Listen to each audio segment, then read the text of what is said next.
Krishna Gandhi family કોર્ટમાં અમે અને બીજા એડવોકેટ કલીગ બેસેલા હતા અને અમારે પાછળની રોમાં બધા પક્ષકારો બેસેલા હતા. એમાં કોઈ હસબન્ડ વાઈફ હતો જેનો ખોરાકીનો કેસ ચાલુ હતો. તો હસબન્ડે વાઈફ પર એસિડ અટેક કર્યો અને એમને નાખ્યું તો અમારા પર બી થોડું આવ્યું, પણ પહેલાં ખબર નહીં પડી.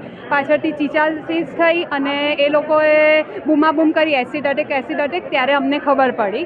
અને પછી એ બેનને કંઈ રાઈટ સાઈડ ઓલમોસ્ટ બર્નિંગ થયું એટલે એને લઈ ગયા છે અને ભાઈએ બી કદાચ સુસાઇડ અટેમ્પ કર્યું છે, દવા પી લીધેલી છે. એડવોકેટ મુકેશ બાંધણિયા, સુરત કોર્ટમાં પ્રેક્ટિસ કરું છું અને આજે ફેમિલી કોર્ટમાં, બગા સાહેબની કોર્ટમાં ફેમિલી કોર્ટનો મેટર ચાલતો હતો. એમાં પક્ષકાર પોતે, બંને પક્ષકારો કોર્ટમાં હાજર હતા અને હસબન્ડ પોતે એસિડની બોટલ પૂર્વ આયોજિત લઈને આવેલો હતો અને પોતાની પત્ની ઉપર એને છાંટી દીધું, પાછળથી અટેક કર્યો છે અને ચાલુ કોર્ટમાં અટેક કરેલો છે. કેટલી ઈજાઓ થઈ છે આમાં મહિલાને, જે પતિ છે?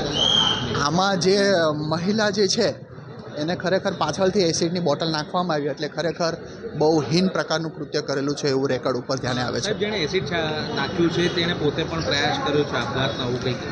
હા, જેના ઉપર એસિડ છાંટવામાં આવ્યું છે એ ઘટના ઓલરેડી આ અટેમ્પ્ટ ટુ મર્ડરની આરોપી દ્વારા બીજી ઘટના છે, તેથી કરીને એણે પણ પોતે ઝેર પી લીધેલું છે એવું અમને જાણવા મળેલું છે. અગાઉ કઈ પ્રકારે આ પ્રકારે કઈ ઘટના બની હતી, શું હતું? હા, અગાઉ પણ ફેમિલી કોર્ટનો મેટર ડિસ્ટ્રિક્ટ કોર્ટમાં ચાલતો હતો, ડોમેસ્ટિક મેટર. એમાં કોર્ટમાં જુબાની આપવા આવેલા હતા પક્ષકાર, ત્યારે એમણે એક વખત પત્ની ઉપર અટેમ્પ્ટ ટુ મર્ડર કરેલું હતું અને પેટમાં ચપ્પુ ઘુસાડી દીધેલું હતું અને એનો કેસ ઓલરેડી ઉમરા પોલીસ સ્ટેશનમાં પેન્ડિંગ છે. આરોપી પોતે બેલ આઉટ છે અને તેમ છતાં બીજા પ્રકારનું કૃત્ય ફરી વખત